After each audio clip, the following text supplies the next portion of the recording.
Bonjour Mariam. Bonjour Rachid. L'immobilier au Maroc est-il en crise? Une crise qui toucherait bien d'abord les ventes qui seraient, elles, en chute libre de 40% en moyenne sur les 2 dernières années. Du jamais vu, s'exclame Conso News. Et oui, en effet, et surtout quand on prend le cas de villes très attractives comme Rabat, où la baisse, cette fois-ci, atteint les 55%. Alors plusieurs raisons. D'abord, évidemment, l'explosion du prix du foncier, mais aussi des taxes associées qui sont aussi de plus en plus élevées. Il y a également la lourdeur administrative, en particulier sur la finalisation des ventes. Et enfin, il y a la Coupe du Monde. Et oui, l'interdiction à Rabat et Casablanca est une raison. Interdiction de construire des appartements de moins de 60 mètres carrés pour éviter la spéculation causée par la location à courte durée. Mais pourtant, les acheteurs sont prêts à passer le pas. Mais le marché actuel ne leur permet pas. Des acheteurs parfois qui sont, on le sait, éligibles au programme d'aide au logement qui a été porté par la ministre Fatema Zahra Al-Mansouri et qui est aujourd'hui au cœur d'une lourde polémique, insiste le 360. Pourquoi ? Parce que ce programme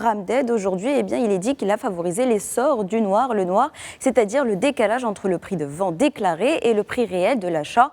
Pour cause, une aide au logement appliquée à des logements particuliers qui ont un coût entre 300 000 dirhams et 700 000 dirhams. Et rares sont les appartements sur le marché à moins de 300 000 dirhams. Alors, le bien, cette fois-ci, est déclaré à ce prix-là pour toucher les 100 000 dirhams d'aide. Mais l'acheteur doit parfois payer hors circuit entre 60 000 et 100 000 dirhams de plus sur son logement. Et côté bilan, sur les 263 000 demandes déposées, seuls 101 000 ont bénéficié de cette aide, soit beaucoup moins de la moitié. Mais malgré toutes ces aides, ce genre de biens subventionnés reste minoritaire sur le marché à cause précise, encore une fois, Média 24, du coût de la production, mais surtout de la pénurie de main-d'œuvre. Et l'ensemble aggrave aujourd'hui la situation du marché. Par exemple, si on prend le prix du journalier d'un maçon, il peut atteindre les 450 dirhams. Et c'est une main-d'œuvre qui, en plus d'être chère, se fait de plus en plus rare. Et depuis la pandémie aussi, le prix des matières premières comme les briques et le béton ont également explosé. Conclusion, dans le neuf, les aides de l'État ne comblent pas cet écart entre le prix proposé et la capacité d'achat. Et c'est toute une filière aujourd'hui qui en souffre, les ménages comme les promoteurs immobiliers. La course est lancée pour savoir quelle sera la capitale africaine de l'intelligence artificielle. Accra, Nairobi, Lagos, Johannesburg ou même Casablanca ou même aussi le Caire, en tout cas Agence Ecofin, se pose aujourd'hui la question. Car il y a 5 ans, précise l'article, la réponse semblait quelque peu évidente. On pensait à Lagos sans hésiter, avec son vivier d'ingénieurs, de licornes et son statut de hub technologique continental.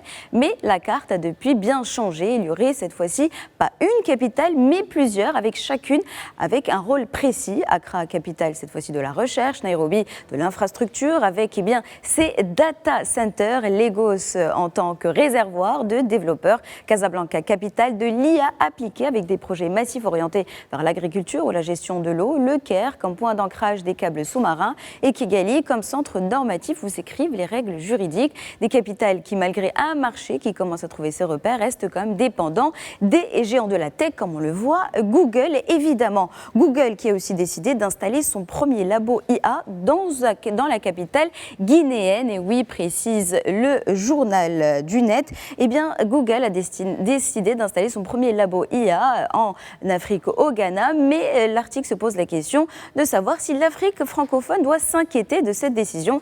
Car s'il y a une course aujourd'hui qui ne faut pas rater, c'est bien évidemment celle de l'intelligence artificielle.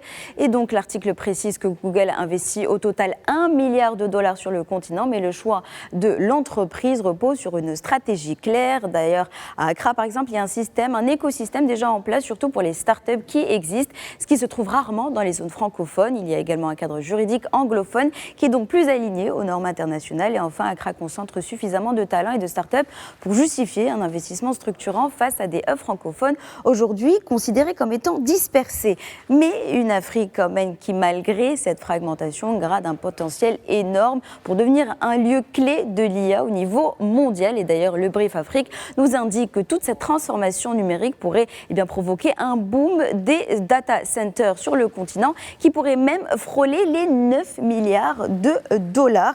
Mais c'est un marché prometteur, mais dont les défis, on le sait, sont nombreux. D'abord, il y a la fameuse équation énergie versus refroidissement. Et oui, les serveurs de l'IA chauffent massivement et le refroidissement à l'eau reste aujourd'hui le plus efficace. Également, il faut absolument pousser la transition aux énergies vertes. En somme, la place de l'IA n'est plus une idée aujourd'hui sur le continent. Elle se concrétise avec d'importants, on le sait, investissements pour assurer, la capacité et la qualité des infrastructures, autant que les profils locaux qui la développeront.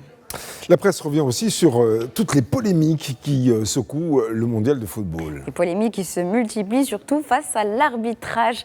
En effet, que ce soit concernant, on l'a vu, le match entre la France et le Paraguay, ou même les matchs où jouent les Lions de l'Atlas. D'ailleurs, le 360 Sport aujourd'hui et se demande même si les Lions de l'Atlas dérangent. En effet, quand on voit certaines décisions arbitrales qui ravivent même de vieux soupçons. Alors, l'article parle surtout d'une sorte de plafond de verre aujourd'hui qui serait imposé aux nations émergentes face à celles considérées déjà comme des puissances du football. C'est donc un article, disons-le, assez passionné qui espère surtout que face au choc qu'il y aura ce jeudi entre le Maroc et la France, que l'arbitrage ne viendra pas gâcher la fête et alimenter des théories du complot institutionnel. Sud-Ouest aussi qui revient sur une autre affaire, celle du joueur Balogun, où la FIFA a décidé de lever la suspension de l'attaquant américain qui lui permettait donc de disputer les huitièmes de finale contre la Belgique, match tout de même que les États-Unis ont perdu finalement, mais c'est une décision qui aurait fait suite à une intervention directe de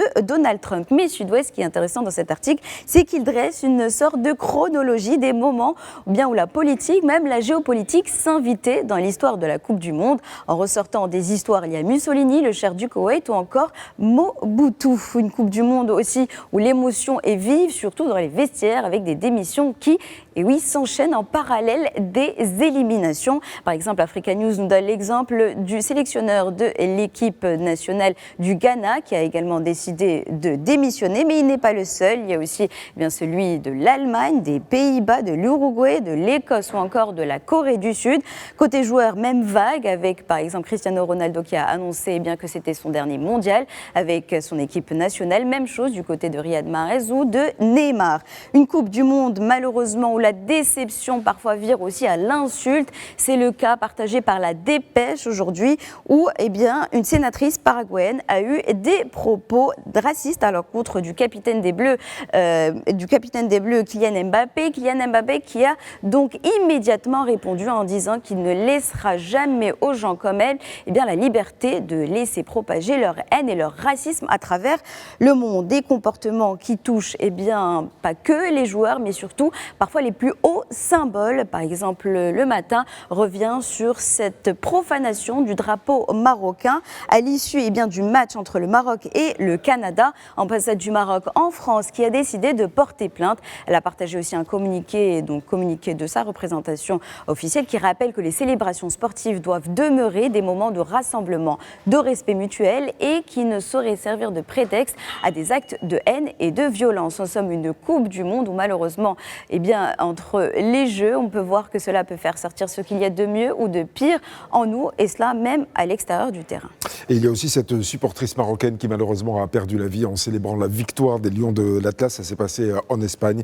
Et bien sûr, on salue sa mémoire ici. Nous sommes aujourd'hui le mardi 7 juillet 2026. Quel autre 7 juillet doit-on retenir dans l'histoire ? Alors Rachid, je vais vous raconter aujourd'hui l'histoire d'une langue devenue l'un des plus puissants symboles d'unité du continent africain. Nous sommes le 7 juillet 1954.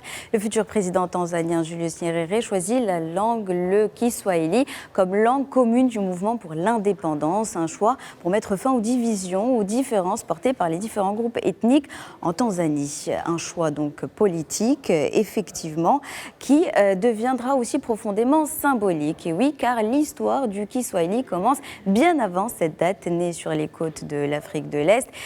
C'est une langue bantoue qui s'est enrichie pendant des siècles au contact des marchands arabes. D'ailleurs, le mot Kiswahili vient de l'arabe Sawahil qui signifie les côtes. Et aujourd'hui, encore une grande partie de son vocabulaire est directement inspirée de l'arabe. En ce moment, plus de 200 millions de personnes la parlent et elle est également devenue une des langues de travail de l'Union africaine, symbole d'une Afrique qui cherche aujourd'hui à renforcer son intégration. Et en 2021, les Nations Unies lui ont même consacré créé une journée mondiale, une première pour une langue africaine. Et ce jour, c'est évidemment le 7 juillet, journée mondiale de la langue Kiswahili, preuve que certaines langues racontent une histoire, d'autres contribuent à l'écrire. Et le Kiswahili est devenu, surtout au fil des siècles, l'une des langues qui relie aujourd'hui une grande partie du continent africain. Et je ne sais pas comment on dit merci en Kiswahili, mais en tout cas, merci Mariam Kokaïna, c'était la revue de presse